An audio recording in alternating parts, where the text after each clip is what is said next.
बात पर पहुंच पाएंगे। अगर हम काश्तकार फाउंडेशन पाकिस्तान के चेयरमैन जनाब मुनीर शाहीन साहब को कि वो आएँ और अपने ख्यालात का इजहार करें।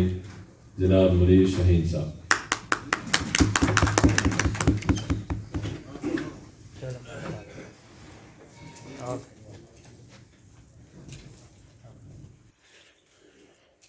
बिस्मिल्लाहिर्रहमानिर्रहीम। आज इस खूबसूरत तकरीब के इनाकात पर जनाब डॉक्टर मोहम्मद राजा साहब, ब्रिगेडियर जावेद अहमद साहब, राउत तारक इशफाक साहब और जितने भी मुंतजमीन हैं इस खूबसूरत तकरीब के, उन्हें मुबारकबाद पेश करता हूँ।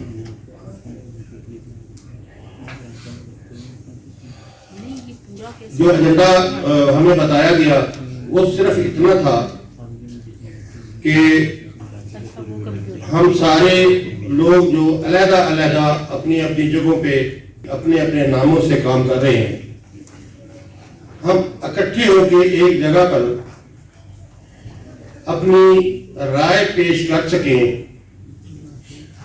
कि जो आज तक काश्तकार के लिए बेहतरी नहीं आ सकी या गवर्नमेंट हमारे लिए बेहतरी नहीं कर सकी, उसका हल क्या है। तो वक्त की किल्लत को पेश नजर रखते हुए बहुत से मुकर्रीन भी मौजूद है, बाकी तो मैं थोड़े से वक्त में मैं अपनी राय पेश करना चाहूँगा कि सबसे पहले हमें अपने सिस्टम को देखना होगा कि आखिर 73 साल से अगर ज़राअत को और किसान को गवर्नमेंट डिलीवर नहीं कर सकी तो उसकी आखिर वजह क्या है। जब तक हम ये समझेंगे नहीं तब तक हमें इसका कोई हल नजर नहीं आएगा। पाकिस्तान में सिस्टम क्या है? पाकिस्तान में सिस्टम है कि गवर्नमेंट देना चाहती है। देखिए, ये मैं नहीं मानने को तैयार कि सारे पॉलिटिशियन बददियानत है, सारे पॉलिटिशियन बेईमान है, सारे पॉलिटिशियन जो है वो किसानों के दुश्मन है। ऐसा नहीं होता। ना सारे ब्यूरोक्रेट ऐसे होते हैं कि वो जनाब मुल्क दुश्मन पॉलिसियां बनाए या किसान दुश्मन पॉलिसियां बनाए। बात ऐसी नहीं होती। बात ये होती है, क्योंकि मैं बड़ी ग्राउंड रियलिटी पे काम करने वाला बंदा हूँ, मैं एक पौधे के साथ बैठने वाला बंदा हूँ, मैं किसान के साथ बैठने वाला बंदा हूँ, मुझे जमीनी हक़ाइक़ का बखूबी इल्म है। सूरत हाल ये होती है कि हर हुकूमत के और तबके के दरमियान डिपार्टमेंट होता है और हुकूमत जब भी कोई राय लेती है ना तो वो डिपार्टमेंट से लेती है, अपने जो लोग होते हैं उनसे लेती है, वो मिसगाइड करते हैं। अच्छा, अब स्टेक होल्डर कौन है? स्टेक होल्डर वो है कि जो एग्रीकल्चर का अगर नाम लिया जाए तो एग्रीकल्चर से रिलेटेड सारे लोग जो बिजनेसमैन है, जो काम करने वाले, वो स्टेक होल्डर है। तो किसान कहीं स्टेक होल्डर नहीं होता। जहां पॉलिसी बनती है वो बंद कमरों में बनती है, बाबू बैठ के बनाते हैं, ब्यूरोक्रेट बैठ के बनाते हैं, सियासतदान बैठ के बनाते हैं। वो जिसके लिए पॉलिसी बन रही होती है वो वहां मौजूद ही नहीं होता, उसके मसाइल को कुछ सुनने को तैयार नहीं है। उसमें एक वजह ये भी है कि फार्मर अपने मसाइल को खूबसूरत अंदाज में पेश नहीं कर सकता। ये बहुत बड़ी वजह है। अगर कोई दोस्त इस पर तवज्जो करें, हम जब किसान नुमाइंदे बन के जाते हैं ना तो हमारी जुबान में इतनी तलखी होती है कि कोई बंदा हमारी बात सुनने के लिए करवरार नहीं होता।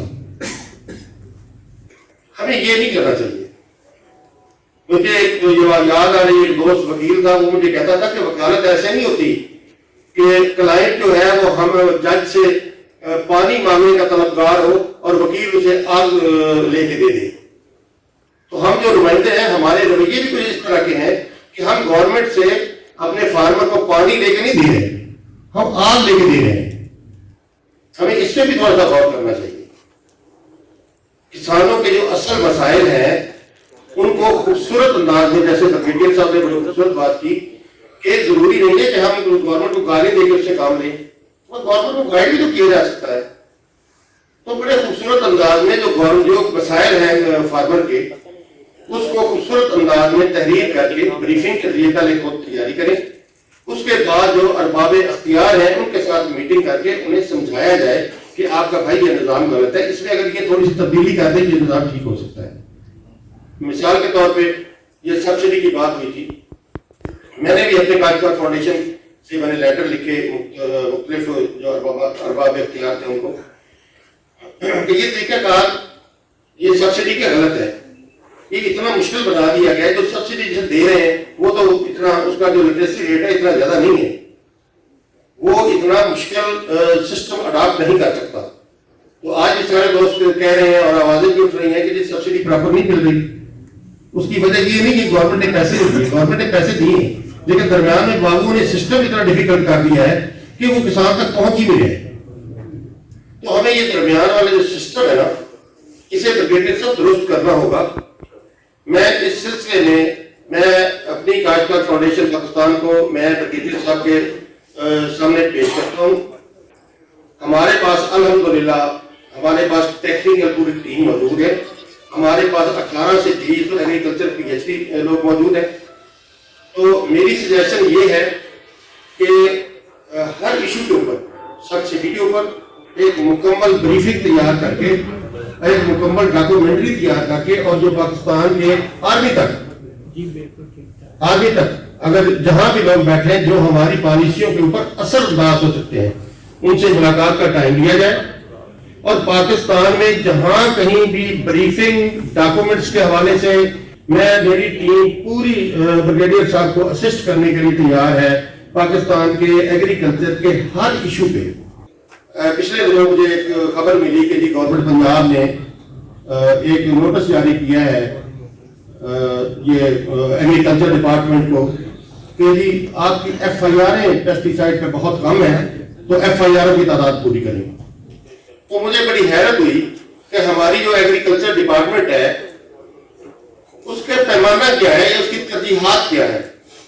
کاش کہ وہ ایف آئی آریں پوری کرنے کی بجائے وہ اس علاقے کے آفیسر کو یہ پوچھتا کہ تیرے علاقے سے کاٹن کیوں غائب ہو گئی ہے, تیرے علاقے سے کاٹن کیوں تباہ ہو گئی ہے. اگر وہ پوچھتا تو زیادہ بہتر تھا, لیکن کسی نے نہیں پوچھا کہ کاٹن کہاں گئی, کاٹن کیوں برباد ہو گئی, کسی نے نہیں پوچھا کیونکہ ترجیح نہیں ہے. زراعت اٹھتی ہے تو اڑ جائے.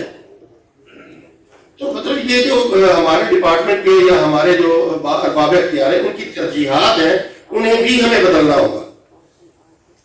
اور یہ جو کسان تنظیمیں ہیں یہ کر سکتی ہیں, یہ کوئی ایسی بڑی بات نہیں ہے, یہ مشکل بات نہیں کہ ہم نہیں کر سکتے. ہم مضبوط ثقافتی لوگ ہیں, ہم کام کرنے والے لوگ ہیں. ہم بریگیڈیئر صاحب کے انہوں نے بلایا ہے, انہوں نے ویلکم کیا ہے, ہم ان کی اتنے زیادہ ممنون ہیں, اتنی زیادہ میں خوشی ہوئی جب ہمیں انوائٹ کیا گیا. تو ہم ان کی ٹیم ہے, ہمارے پاس ٹیکنیکل ٹیم موجود ہے اور یہ بیٹھ کے اور اس کا پہلے سولوشن نکالیں کہ اس کس چیز کا کیا حل ہے. جب تک وہ حل نہیں نکالیں گے ہماری تقریروں میں کوئی فائدہ نہیں, نہ ذمہ دار کو سمجھ آئے گی نہ اوپر والوں کو سمجھ آئے گی. تو میں اس کے ساتھ ہی میں اجازت چاہوں گا.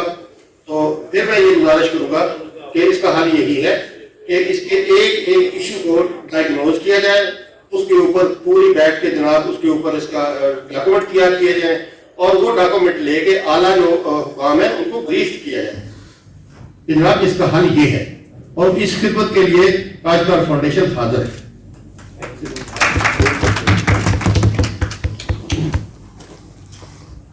بہت ہی خوبصورت انداز میں اپنا مقدمہ پیش کر رہے تھے